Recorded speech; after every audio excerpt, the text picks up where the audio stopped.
Lorraine Pembroke pressed the elevator button, leaning tiredly against the wall. It had been a tough shift, 3 surgeries in a row, the last one ending at 2 in the morning. She glanced at her reflection in the mirrored surface of the doors, her chestnut hair pulled back into a careless bun, the wrinkles around her eyes becoming more noticeable with each passing year. 42 wasn't that old for a neurosurgeon just entering the prime of her career. The elevator doors opened on the 12th floor of their luxury apartment building in downtown Boston. Lorraine had bought the apartment 5 years ago when she was promoted to head of the department. At the time, Grayson was still teaching American literature at a college and had plans to write his own novel. Now all that remained of those plans were drafts in his desk drawer. The light was on in the hallway. Lorraine frowned. Her husband had forgotten to turn it off again. He had become surprisingly absent-minded lately. She took off her shoes and walked into the kitchen. Grayson was sitting at the table with his head in his hands. "Why aren't you asleep?" Lorraine opened the refrigerator and took out a bottle of water. "My head is splitting, and I feel nauseous." Lorraine looked at her husband more closely. Over the past year, he had lost a lot of weight and dark circles had formed under his eyes. After being fired from college, Grayson had been unable to find a permanent job.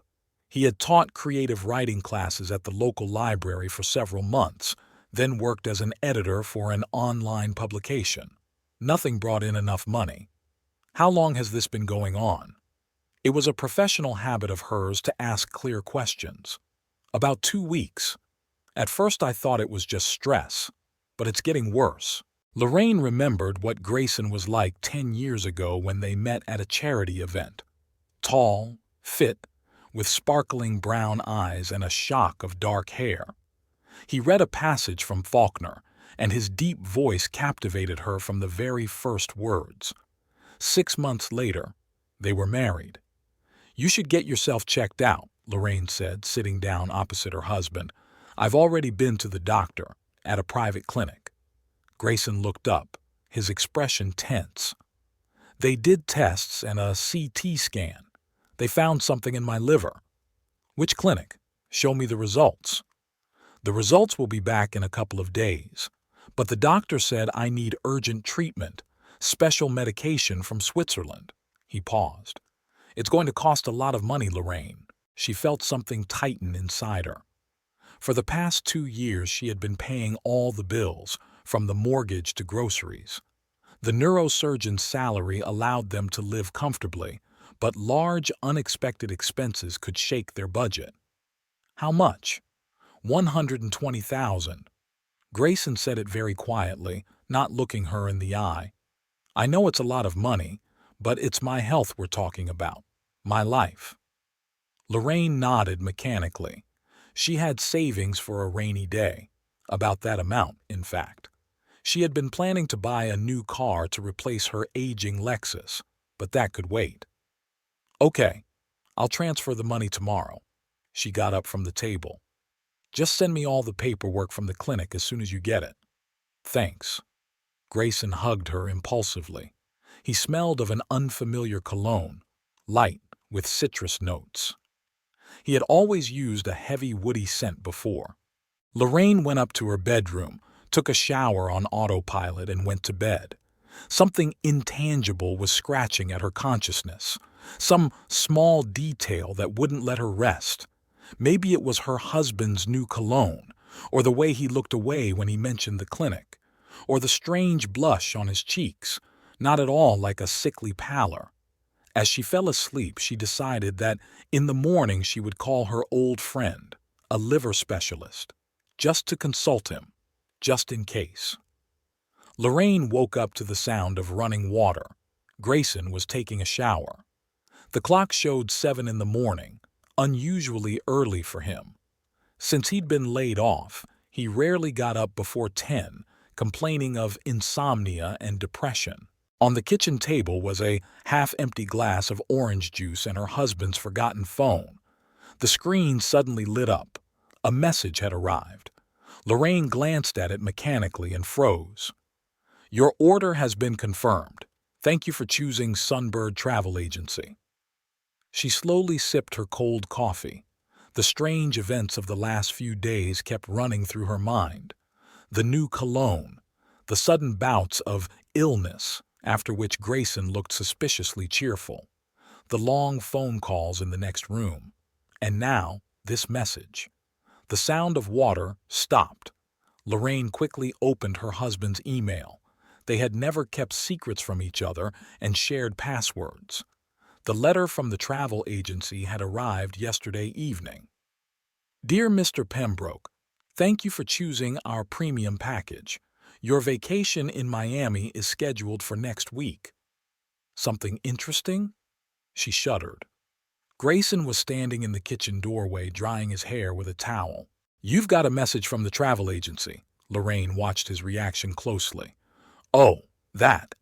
He waved his hand dismissively. I'm gathering material for a new book, a novel about a con man who gets mixed up in a resort scandal. And that's why you're booking a real trip. I need to get a feel for the atmosphere. The descriptions have to be authentic. Grayson poured himself some juice. You know how important the details are. And when were you going to tell me about your creative plans? It's just a rough draft. I didn't want to get your hopes up too soon. Lorraine watched her husband fussing over the coffee maker, too calm, too confident. 10 years of marriage had taught her to read him like an open book. Right now, he was lying. What about your treatment? The doctor said it's okay to combine the two. A change of scenery is even good for me. He sat down across from her, smiling. Warm weather, the ocean. Maybe you'd like to come with me. I have surgery next week, you know that. That's a shame. Well, I'll bring you back a shell. Lorraine nodded mechanically. She remembered a conversation from 2 weeks ago when Grayson had complained of feeling nauseous at the thought of flying. He said he got airsick on planes, and now he was planning to fly to Miami. I have to get to work, she said, getting up from the table. Don't forget to send me the documents from the clinic when you get them. Of course, dear. All the way to the hospital, Lorraine replayed the morning conversation in her head. Something didn't add up. A novel about a con man, a premium package at an expensive hotel, a sudden cure for seasickness. She parked in the hospital parking lot and took out her phone. The password for her joint bank account worked. Grayson hadn't changed it. Recent transactions, a sports store, a pharmacy, Mario's restaurant. Stop, the restaurant. Last Thursday, when her husband was supposedly lying in bed with a fever, nausea rose in her throat. Lorraine closed her eyes and took a deep breath. She had to check everything thoroughly. She couldn't jump to conclusions. Maybe there was a simple explanation. Maybe. Her phone buzzed. A message from Grayson. I love you. Thank you for your understanding and support. She stared at the words, feeling a cold, prickly anger growing inside her. 10 years. For 10 years, she had believed every word he said. Good morning, Dr. Pembroke. A young nurse waved cheerfully. Lorraine smiled stiffly in response. She needed to focus on work. And tonight she would check the browser history on their shared account, and all the calls, and the phone's geolocation. She would find everything her husband had tried to hide, and then she would decide what to do next. The evening dragged on, 3 difficult surgeries in a row. Lorraine entered the empty apartment around 9. Grayson wasn't answering his phone, but that was no surprise. There was a note on the kitchen table. Went to the doctor. We'll be back late. Don't wait up. She opened the browser history on their shared account. Something about their morning conversation had bothered her. The tabs were closed, but she managed to recover a lot. Her husband had never been good with computers. Searches for plane tickets, hotels in Miami, the Steel Body Fitness Club, Mario's restaurant. She methodically checked link after link. The first oddity was the Al-famed clinic, a regular cosmetology and plastic surgery center. Not a word about liver treatment. Lorraine felt a chill inside. 120,000. She had transferred that money a week ago. The search history showed pages from a fitness center. Grayson had never been into sports, preferring books to exercise machines. But in recent months, he had been attending group classes regularly. On the club's website, Lorraine found a section with photos of the trainers. Rachel Sterling, personal trainer, 26 years old. The young blonde smiled from every picture. Her Instagram was open. Dozens of photos from workouts, motivational quotes, short videos. Lorraine scrolled through the feed until she came across a familiar face. Grayson was standing next to Rachel with his arm around her waist. Best client of the month. Progress is evident. It continued. Joint workouts, selfies in the gym. A photo at Mario's restaurant, the very place where Grayson claimed he had never been. The comments became increasingly personal until they disappeared altogether. Apparently, the conversation had moved to private messages. With each new photo, the nausea grew. Here was Grayson helping Rachel stretch. Here they were drinking smoothies at a cafe near the club. Here they were walking in the park, a random snapshot in one of their followers' stories. Her husband's phone geolocation told the rest. The fitness club, a nearby cafe, a motel on the outskirts of town.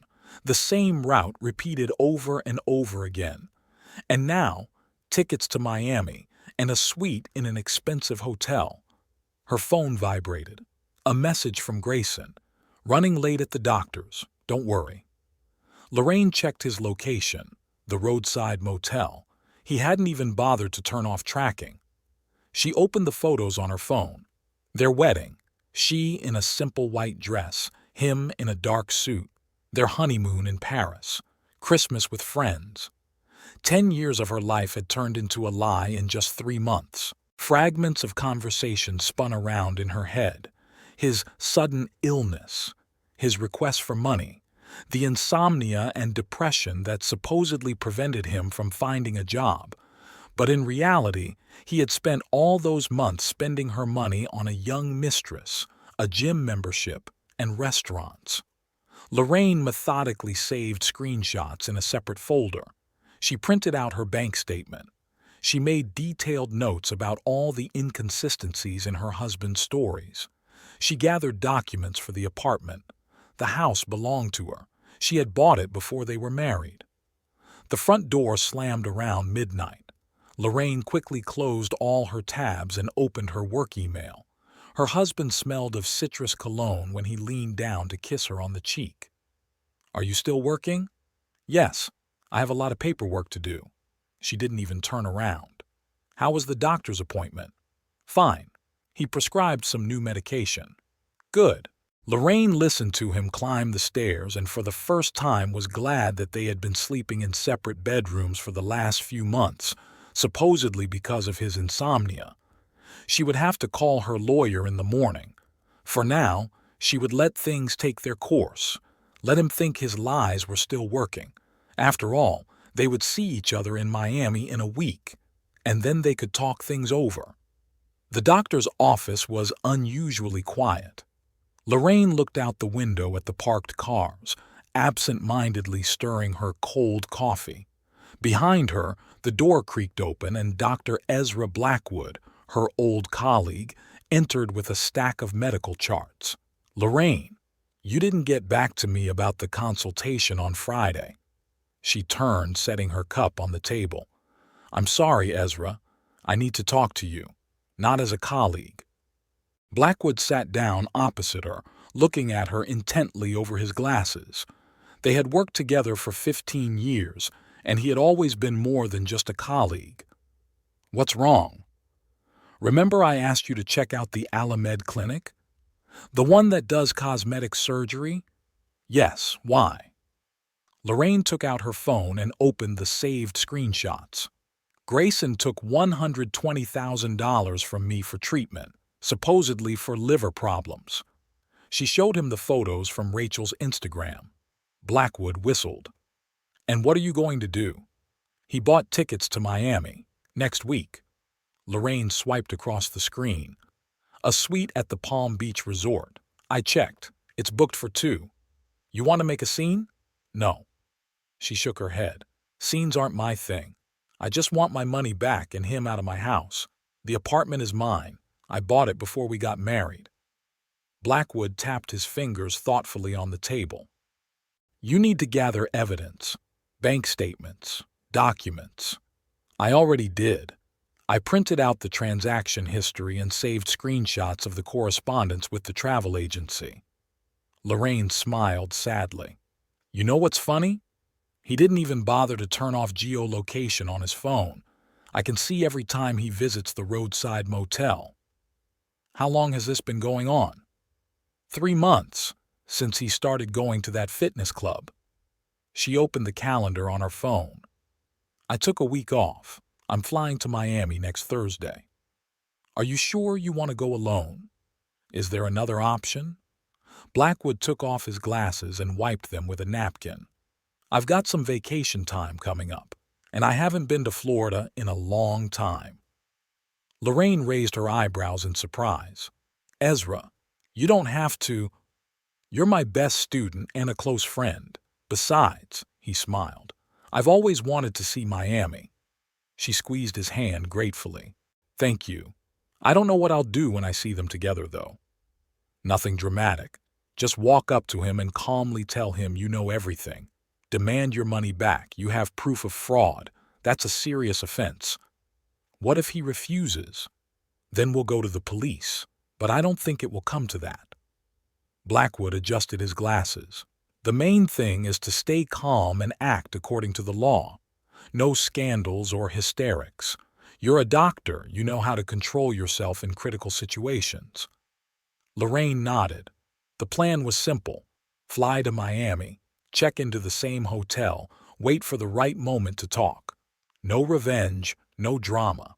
Just a calm conversation and clear demands. Return the money and move out of her house. I've already booked the tickets and the hotel. The flight leaves on Thursday at 9 in the morning. Great. I'll get a ticket for the same flight. Blackwood stood up. In the meantime, try to act normal. Don't give him any reason to suspect anything. Lorraine watched her colleague leave. She felt a little lighter. She was no longer alone in this situation. Sometimes the simple presence of a friend means more than the most elaborate plan for revenge. She took out her phone and checked her husband's location, the fitness club again. Well, let him enjoy the company of his young mistress. There was only a week left before their meeting in Miami. The house smelled of freshly brewed coffee and expensive cologne. Grayson was packing his suitcase, glancing at his watch every few minutes. His taxi was due in half an hour. It was less than a day's drive to the clinic in Miami. Lorraine watched her husband pack, leaning against the bedroom doorframe and slowly sipping hot coffee from her favorite ceramic mug. The Samsonite travel bag, her Christmas present last year, was quickly filling up with new items. Swim shorts with a bright tropical print, linen shirts, summer pants. Funny, but Grayson didn't even try to disguise his wardrobe as hospital attire. He was probably too excited about his upcoming treatment. Don't forget your sunscreen, Lorraine tried to sound casual. The sun is dangerous in Miami right now. Grayson froze for a moment but quickly regained his composure. Of course, honey. I got everything. She took another sip of coffee, watching her husband fold his new swimming trunks. With the tag still on, he hadn't even bothered to cut it off. You don't wear those in a private clinic pool. Then again, Grayson was always bad at details. He was a mediocre writer. The phone rang in the hall, a notification from the taxi service. The driver would be there in 15 minutes. Lorraine mentally checked her schedule. Her own flight was booked for tomorrow morning. Are you sure you don't want me to take you? She set the empty mug on the dresser. Don't waste your time. Grayson zipped his suitcase. You have surgery today. The surgeries are after lunch. It's okay, don't worry about it. It's not like I've never flown before. Funny, just a month ago he was complaining about his fear of flying. However, over the past few weeks, Grayson had been cured of many of his fears and ailments. It was amazing how love for a young fitness trainer could improve one's health. Lorraine walked her husband to the door. He awkwardly hugged her goodbye. His shirt smelled of the same citrus cologne she had first noticed 3 months ago. I wonder if Rachel chose that scent herself, or if she just said she liked citrus. "Call me when you get there," Lorraine kissed her husband on the cheek. "Sure, don't worry about me." The front door closed. Lorraine waited until the sound of footsteps faded on the stairs and opened her laptop. Grayson's phone geolocation showed that the taxi was indeed heading toward the airport. Well, at least he hadn't lied about that. She spent the next few hours tracking her husband's movements. Flight check-in, security checkpoint. Then the signal disappeared. Grayson must have turned on airplane mode. Lorraine opened the airline's website and entered the flight number. The plane had departed on schedule. At the same time, she checked Rachel's social media accounts. The young woman was also going on vacation. Her last post mentioned a week-long break from training to recharge. A photo of his passport, casually tossed on a glossy magazine, only confirmed the obvious. In the evening, Grayson's phone reappeared online, this time in Florida. Lorraine methodically recorded all his movements: Miami Airport, taxi, Palm Beach Resort Hotel. An hour later, Rachel's account lit up at the same hotel. She posted a photo of the sunset from the balcony of her suite. "Honey, I got there okay." Her husband's message came closer to nightfall. "I got settled in the clinic. We start the procedures tomorrow." Lorraine didn't reply. Let him think she was already asleep. She checked her tickets and hotel reservation one last time. Tomorrow morning, she and Dr. Blackwood would fly to Miami. Her suitcase was packed, her documents were ready. She went up to her bedroom and took a summer dress out of the closet, the one she had worn on her first date with Grayson. Funny, it still fit her perfectly. Well, maybe she should take it with her to Miami. After all, it would be their last date. Her phone vibrated in her pocket, a notification from Rachel's Instagram. A new photo, a glass of champagne against the backdrop of the city at night. The caption read, "Starting our vacation right."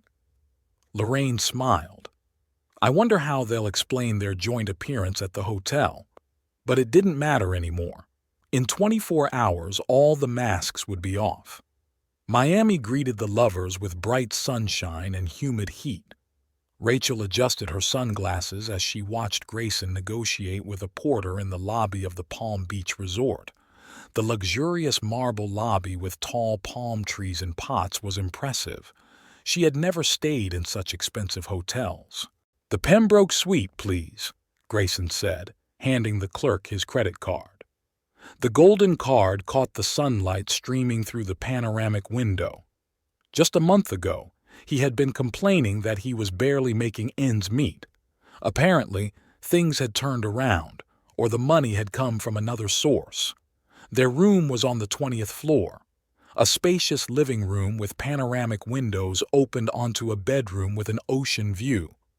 Rachel admired the interior while Grayson unpacked their suitcases. "Do you like it?" He hugged her from behind, kissing her neck. "It's amazing, but—" She hesitated. "Grayson, this must be insanely expensive." "Don't worry about the money."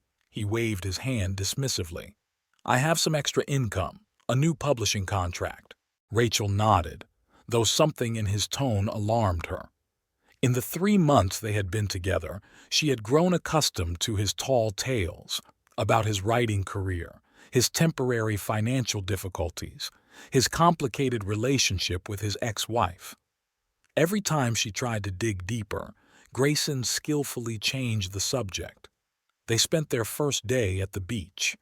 Grayson seemed unusually relaxed, sipping cocktails and telling stories from his teaching days.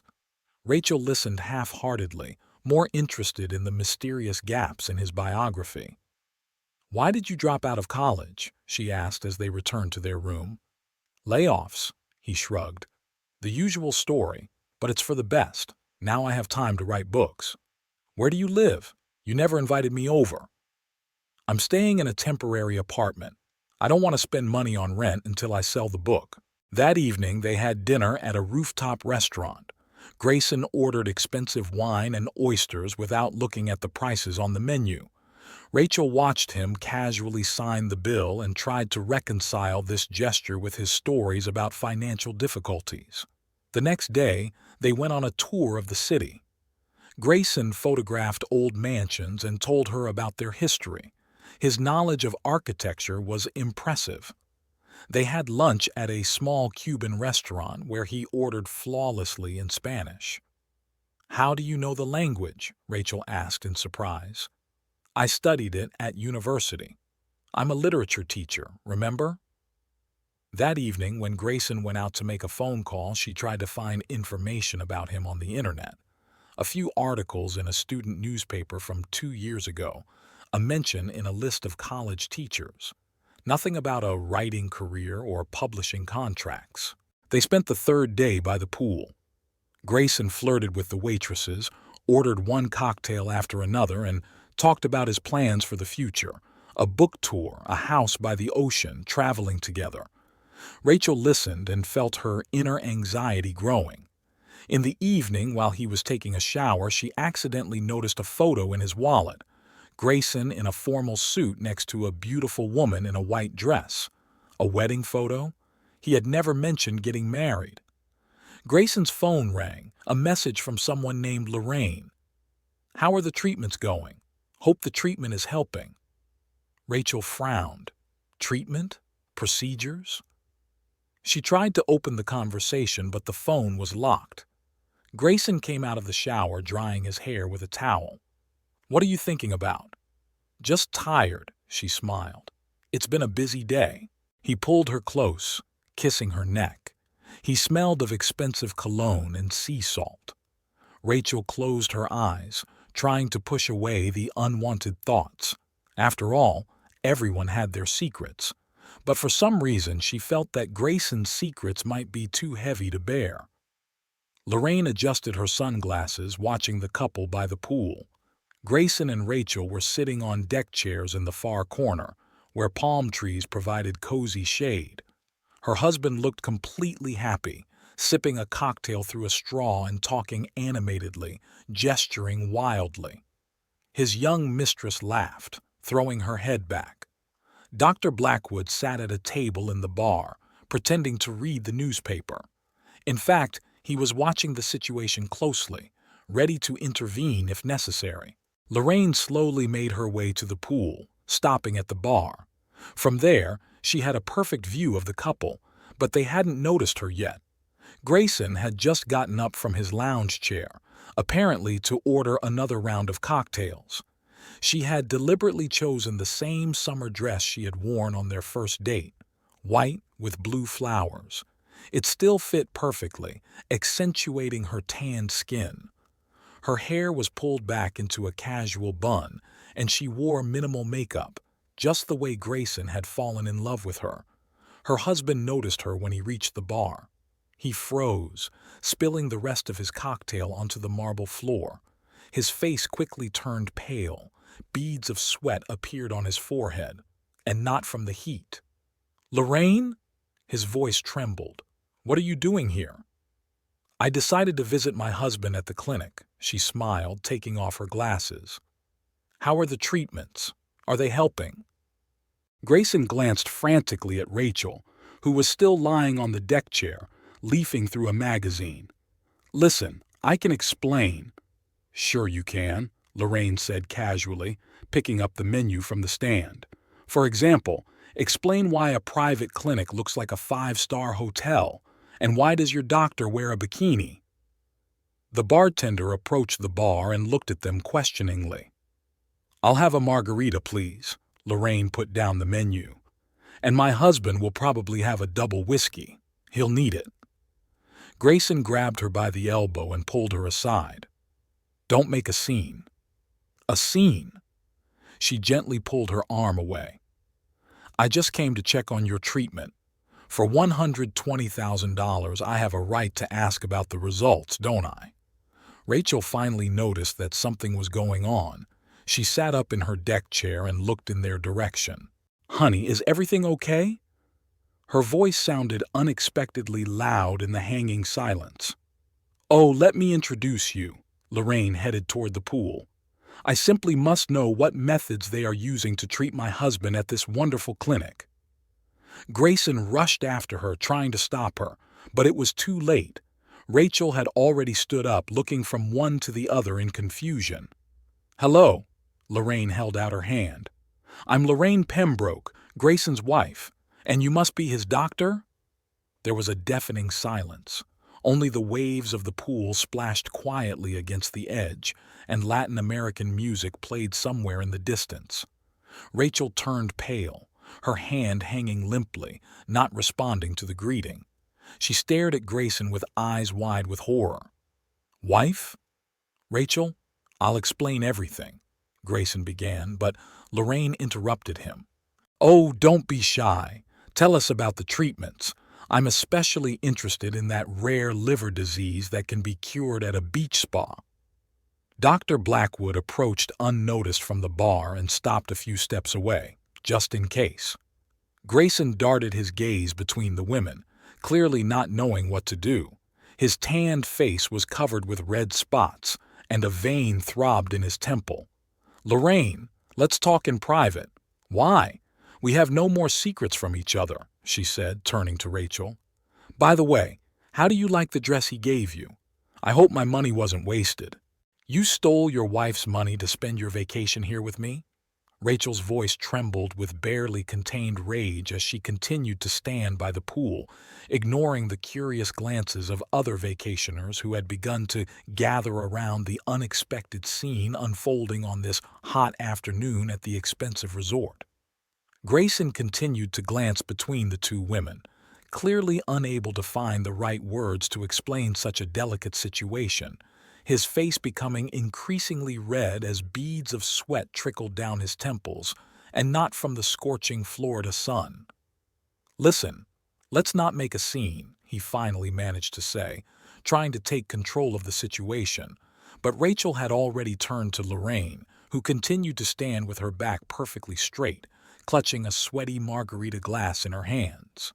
"Are you really his wife? And did he really lie to you about some kind of liver disease?" the young woman demanded, her voice ringing with the onset of hysteria as she tried to comprehend the full extent of the lie she had been drawn into. "Oh yes, a very rare and dangerous disease that requires immediate and expensive treatment at a private clinic," Lorraine confirmed calmly, keeping her heavy gaze fixed on her husband, who seemed to shrink even smaller under her intense scrutiny. "I was told that you're divorced." Rachel turned to Grayson, whose face was growing paler by the second of this agonizing conversation, "that your ex-wife took all the money in the house, and you're trying to start your life over." "Funny, considering there was no divorce. The house always belonged to me, as did the money he supposedly spent on non-existent medical treatment." Lorraine took a sip of her cocktail, not taking her eyes off her husband, whose silence was becoming increasingly eloquent. "I was going to explain everything," Grayson finally said, taking a step toward Rachel, but she recoiled as if he were a leper, knocking over a glass of half-finished cocktail on the table. "Explain what exactly? How you lied to both of us? How you stole money from your wife to buy me gifts and pay for this vacation?" Her voice broke into a scream, attracting even more attention from those around them, but she didn't care anymore. "Rachel, please, I can explain everything." Grayson tried again to approach her, but the young woman had already grabbed her beach bag and, without looking back, almost ran toward the exit of the pool area, wiping away her tears as she went. "Well, dear," said Lorraine, taking the last sip of her margarita, "it looks like your treatment ended a little earlier than planned." After the stormy scene at the pool, Grayson rushed around the hotel grounds trying to find Rachel. His once impeccably ironed linen shirt was soaked with sweat, and his disheveled hair made him look like a hunted animal. He went to all the places they had been together over the past few days, the rooftop restaurant, the spa, the beach bar, but the young woman was nowhere to be found. In the hotel lobby, the concierge called out to him, waving from the reception desk, where Grayson finally spotted Rachel. She was hurriedly signing some papers, her suitcase packed and standing next to her. When she saw Grayson, she leaned even closer to the documents, as if trying to hide from him with her long blonde hair. "Rachel, please, let me explain." Grayson tried to take her hand, but she jerked it away, leaving a sweeping signature on the last page of the room cancellation form. "Explain what exactly? How you cheated on your wife? Or how you lied to me about the divorce, about your writing career, about your financial problems?" Rachel finally looked up, her eyes filled with a mixture of pain and disgust as she handed the administrator her credit card to pay for the early checkout. "It's more complicated than it seems." Grayson ran his hand through his sweat-damp hair, trying to collect his thoughts while Rachel gathered her documents and turned toward the exit, where a taxi was already waiting. "How much more complicated? You stole money from your wife by lying to her about a terminal illness. That's so low I can't even find the words." Her voice trembled with suppressed emotion as the porter picked up her suitcase. "I was going to pay it all back, I swear, as soon as I sold the book." "What book, Grayson? The one you've been writing for 2 years? Or the one you supposedly signed a contract with a publisher for?" Rachel smiled bitterly, shaking her head. "You know what's the worst part? I actually believed all those fairy tales about a talented writer who just couldn't catch a break. I really am writing, and I really do love you." Grayson grabbed her by the shoulders, but Rachel wriggled out of his grip with unexpected strength. "You love me? Then why did you lie about the divorce? Why didn't you tell me the truth from the start?" She took a step back, as if afraid he would try to hold her again.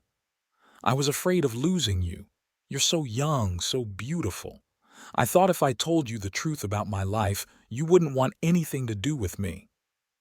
And now I don't want anything to do with you precisely because you lied." Rachel headed for the exit, where a porter was already waiting with her luggage. "Don't try to find me, and don't call me again.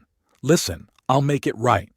I'll divorce Lorraine, pay back the money, start a new life." Grayson followed her out onto the street, where the hot Miami sun mercilessly illuminated the ugly scene. "How are you going to pay back the money? You don't have a job." Rachel turned around one last time, standing at the open door of the taxi. Or was that a lie, too? Grayson remained silent, and his silence spoke louder than any words. Rachel shook her head and got into the car, slamming the door right in front of him. The taxi drove away, taking her away from the man she thought was the love of her life, but who turned out to be nothing more than a talented liar. Grayson stood on the sidewalk, watching the car drive away, realizing that the house he had so carefully built had finally collapsed, burying his marriage, his new relationship, and the last remnants of his self-respect under the rubble. Boston Airport greeted the Pembrokes with drizzling rain, gray skies, and oppressive silence. They had flown in on different flights. Lorraine in first class with Dr. Blackwood, Grayson in economy 2 hours later. Her driver was waiting at the terminal to take them home, their last trip together before the inevitable breakup. The spacious car smelled of leather and expensive air freshener.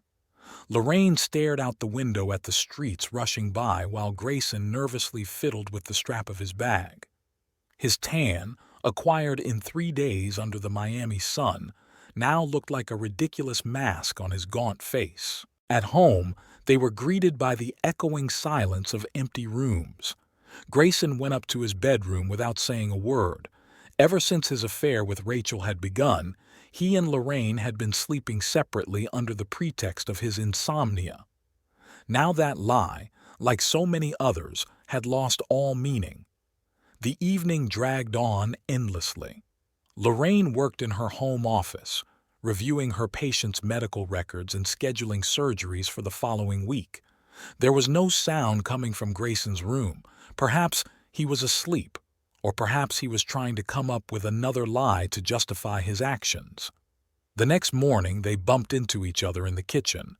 Lorraine was making coffee when Grayson came downstairs, rumpled and unshaven, wearing an old t-shirt and sweatpants. He tried to start a conversation about what had happened in Miami, but she silently set a cup of coffee in front of him and left, leaving him alone with his cooling drink and heavy thoughts. The days passed in a strange Cold War rhythm. Lorraine left for work early in the morning and returned late at night. Grayson spent his time in his room, occasionally coming down to the kitchen or going out for short walks. They hardly ever crossed paths, and when they did, they exchanged only formal pleasantries about the weather or trivial matters. His things gradually disappeared from the shared rooms. First the books from the living room shelves, then the photos of their trips together from the mantelpiece. Lorraine pretended not to notice these changes, although every morning she scrupulously searched the house for signs of her husband's presence. One evening, she caught him at the computer in his home office looking at apartments for rent. When he saw his wife, Grayson quickly closed the browser, but Lorraine just shrugged and left without saying a word. It was clear to both of them that the end was near. On Friday, Grayson tried to talk about money. He promised to return the stolen money as soon as he found a job. Lorraine listened to him without taking her eyes off her medical journal and only nodded briefly. They both knew that this was another lie. He had no job, no prospects of getting one, and no desire to change anything in his life.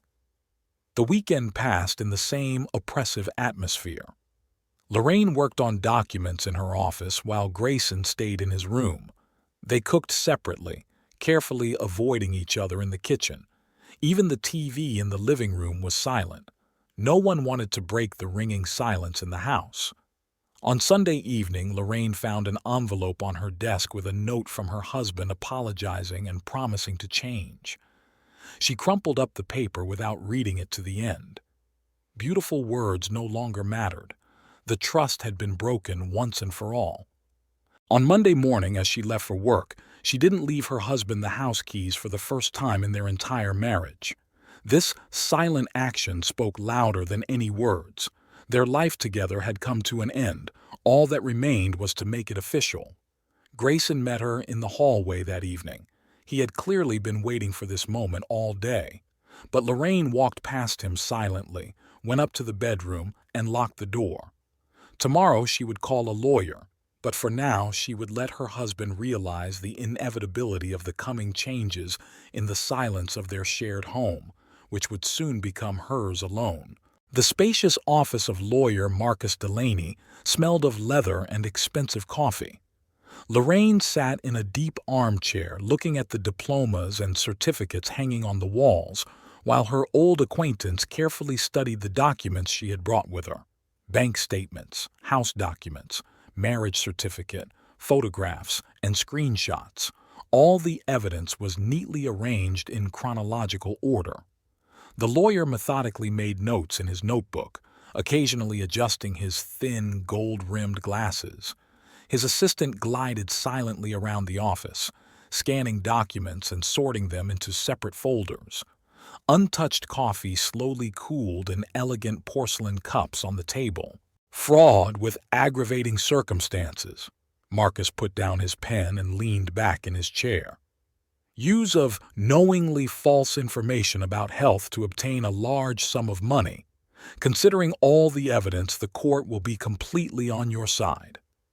Lorraine nodded absently, gazing at the panorama of Boston through the huge office windows. Her phone vibrated in her pocket, another message from Grayson asking to talk. She deleted it without reading it. Her assistant brought her some new documents, a divorce petition, a demand for the return of the stolen money, and an eviction notice. Lorraine methodically signed the papers, poring over every line of legal text. Her neat neurosurgeon's handwriting fell onto the snow-white sheets, each signature bringing her closer to the end of this chapter of her life. Marcus explained the divorce procedure in detail, but Lorraine listened with half an ear.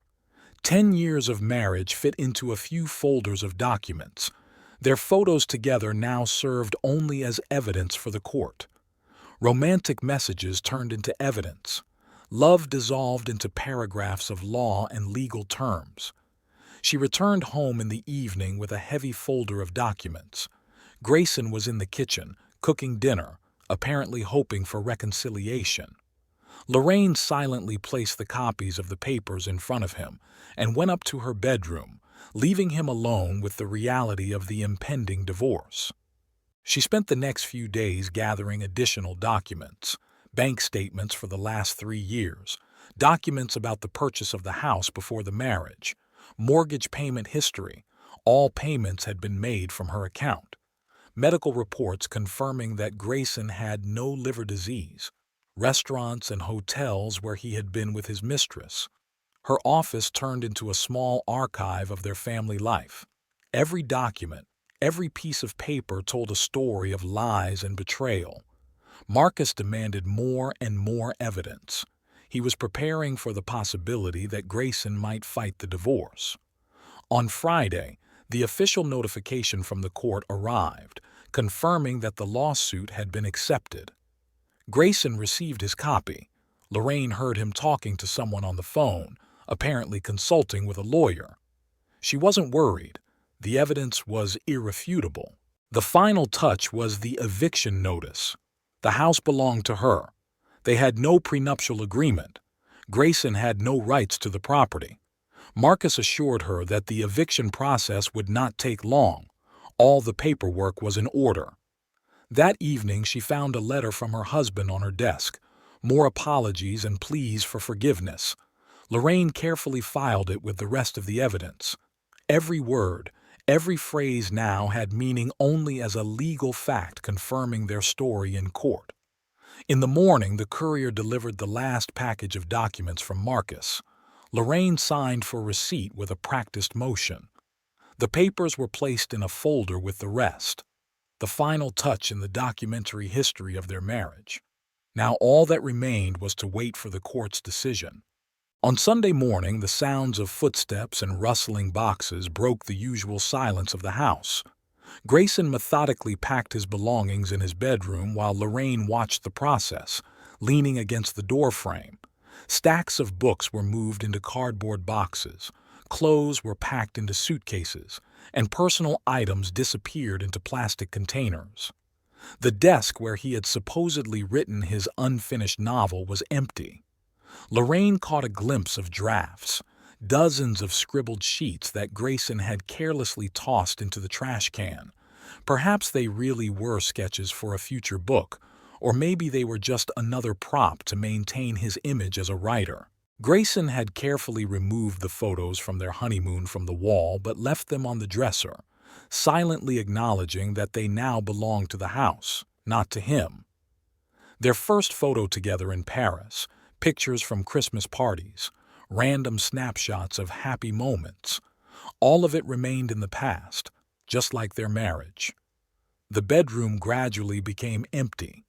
Books disappeared from the shelves, the dresser drawers were emptied, and the wardrobe lost half of its contents.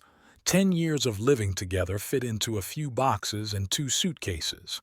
The movers called by Grayson worked quickly and silently, carrying things to the van waiting outside the house. "I rented an apartment in the center," Grayson finally broke the silence, closing the last box. "Not far from the library." Lorraine nodded, feeling no need to know the details. She didn't care where or how he would live from now on. All the formalities had been taken care of, the papers signed, the court decision final. Their marriage was officially over.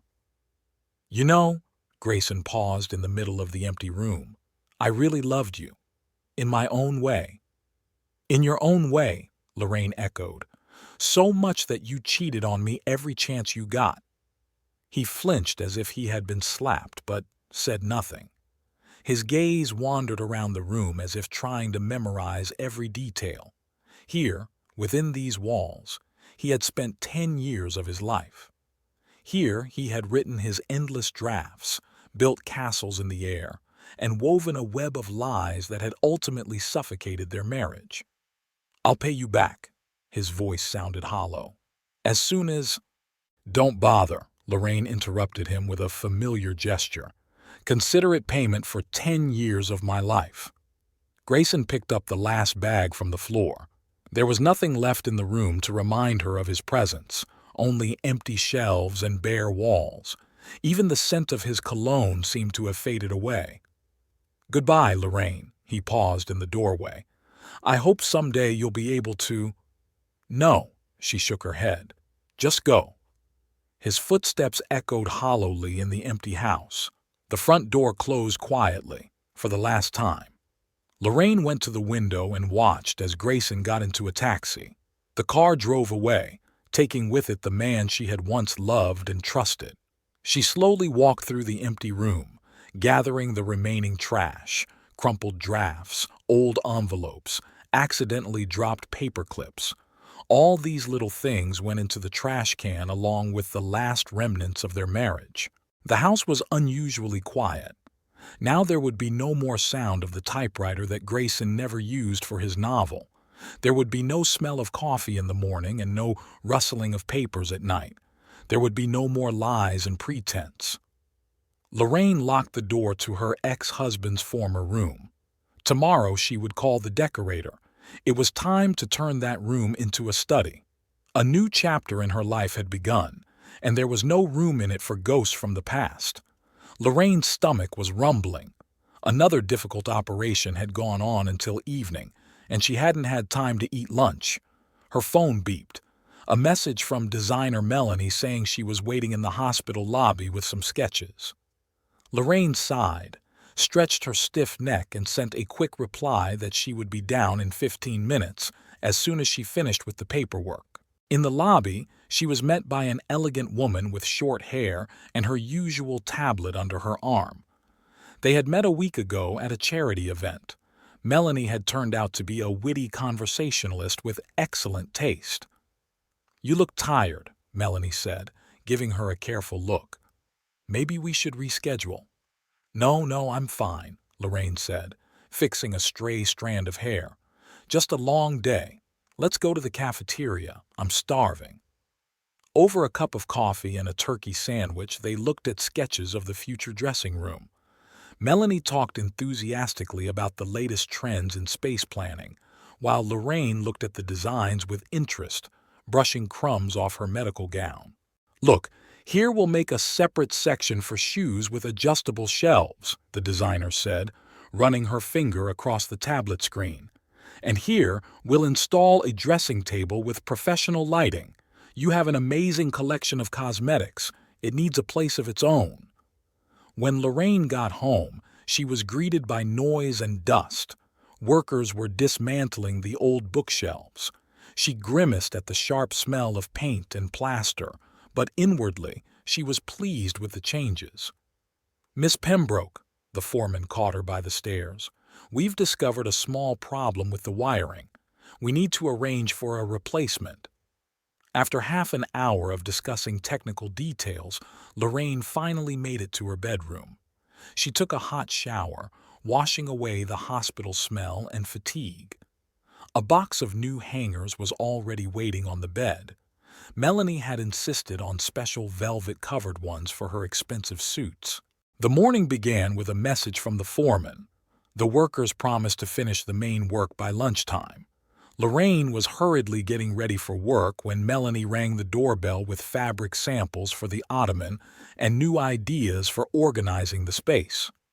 "I thought about a special section for your scarves," the designer said, laying out colorful scraps on the kitchen table, with transparent pull-out drawers and lighting, "and we still need to discuss the jewelry storage system." Lorraine nodded absently, checking her surgery schedule on her phone. The day promised to be busy, 3 scheduled surgeries and consultations, but her thoughts kept returning to her future dressing room. Melanie was right. Her clothing collection had long needed a proper place. When she returned home in the evening, Lorraine entered the nearly finished dressing room for the first time. It smelled of fresh paint and new wood. Perfectly even rows of shelves awaited their occupants. A luxurious, full-length mirror had already been installed in the corner. She ran her hand over the smooth surface of the built-in cabinets. Now, every item would have its place. "Do you like it?" Melanie appeared in the doorway with another batch of ideas and samples. "I've been thinking about a storage system for summer clothes." They sat up late into the night discussing details and planning the layout. Lorraine didn't even notice how time flew by. For the first time in weeks, she was genuinely interested in something. Lorraine's favorite bookstore smelled of new books and freshly ground coffee from a small coffee shop in the corner. She lazily browsed through the new releases in the medical section, sipping a hot cinnamon latte. Her attention was drawn to a heavy volume on neurosurgery, and she reached for the book when a familiar voice said, "Lorraine?" She turned slowly. Grayson looked older. New wrinkles had appeared at the corners of his eyes, and gray hair was clearly visible in his dark hair. His worn tweed jacket hung loosely on his slumped shoulders, and his polished shoes couldn't hide their wear and tear. "I didn't expect to see you here," he said, shifting awkwardly from foot to foot, clutching a well-thumbed book to his chest. Lorraine glanced at him indifferently. She noticed a literature textbook in her ex-husband's hands. He was apparently trying to return to teaching. The bell above the front door jingled, letting in new visitors, and a gust of cold air ruffled Grayson's thinning hair. "How are you?" He tried to strike up a conversation. "I heard you're heading up a new department."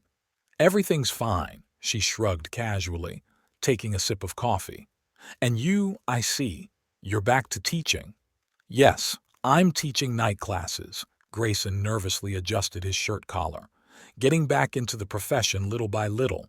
And I'm also writing a new novel." Lorraine barely suppressed a smile. Old habits die hard, it seemed. The same new novel he had been writing for the last 10 years. Behind her, other patrons rustled pages and whispered to each other. "By the way," he said, hastily reaching into his jacket pocket, "I was just about to send you a check. The first part of the debt." "Keep it," she interrupted with a gesture. "Judging by the look of you, you need it more." Grayson blushed, mechanically pulling at his worn jacket. At that moment, Lorraine's phone rang. Melanie's name lit up on the screen. They were going to meet for lunch and discuss plans for their vacation together in Italy.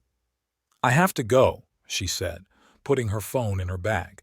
"Good luck with the novel." "Wait," Grayson made a move as if to hold her back.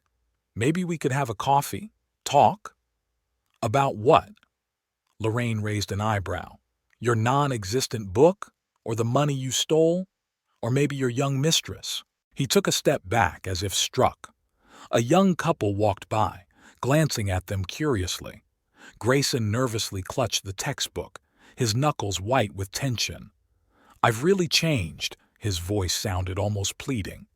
"Give me a chance to explain." "No," she shook her head. "No more explanations. No more chances. Just live your life and let me live mine."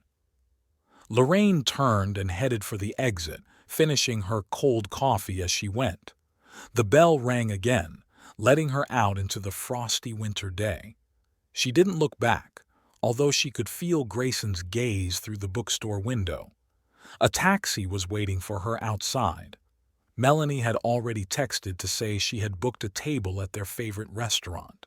Lorraine got into the car, gave the address, and took out her phone to reply to the message. The meeting with her ex-husband was already beginning to fade from her memory, like an unpleasant episode not worthy of attention. Sunlight streamed through the panoramic windows of the spacious dressing room, playing on the mirrored surfaces.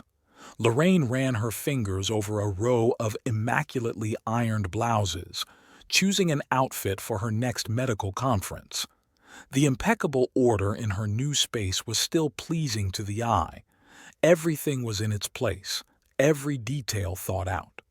Rumors had been circulating in the hospital for some time about the changing relationship between Dr. Pembroke and Dr. Blackwood. Their lunches together in the cafeteria, their long professional discussions, their accidental touches during difficult operations, none of this had escaped the watchful eyes of their colleagues. New challenges awaited Lorraine at work. She was heading an international project to develop innovative methods of neurosurgery. Her experience and professionalism were highly valued in the medical community. Ezra Blackwood, as always, supported all her endeavors, contributing his vast experience to their joint research. Sometimes in the evenings, sitting with a glass of wine on the terrace of her new penthouse overlooking the river, she thought back on the past year. Despite all the turmoil, the divorce had been the right decision. Grayson's lies, his endless fabrications and financial machinations were all in the past, like a bad dream. She rarely heard any news about her ex-husband. It seemed he had indeed returned to teaching at some small school. His great novel remained unfinished, like so much else in his life. However, these details no longer evoked any emotion in Lorraine. Her new apartment was often filled with colleagues and friends. Ezra always showed up with a bottle of good wine and new stories from his practice. Their professional discussions smoothly transitioned into long conversations about life, art, and travel. In his company, Lorraine felt calm and confident. He never demanded more from her than she was willing to give. She was no longer Grayson's wife or the victim of deception. She was herself again, a successful neurosurgeon, an interesting conversationalist, a woman who knew exactly what she wanted out of life. That evening, she and Ezra were going to the opera, La Traviata at the City Theater. Lorraine took a dark blue evening gown out of the closet, listening to herself. There was no more bitterness or disappointment inside her, only a calm confidence that she was on the right path and warm feelings for the man who had always been there for her, but never imposed his presence. Life went on, and there was room in it for new beginnings, projects, and perhaps new love, the kind that is built not on illusions and lies, but on mutual respect, shared interests, and a deep understanding of each other.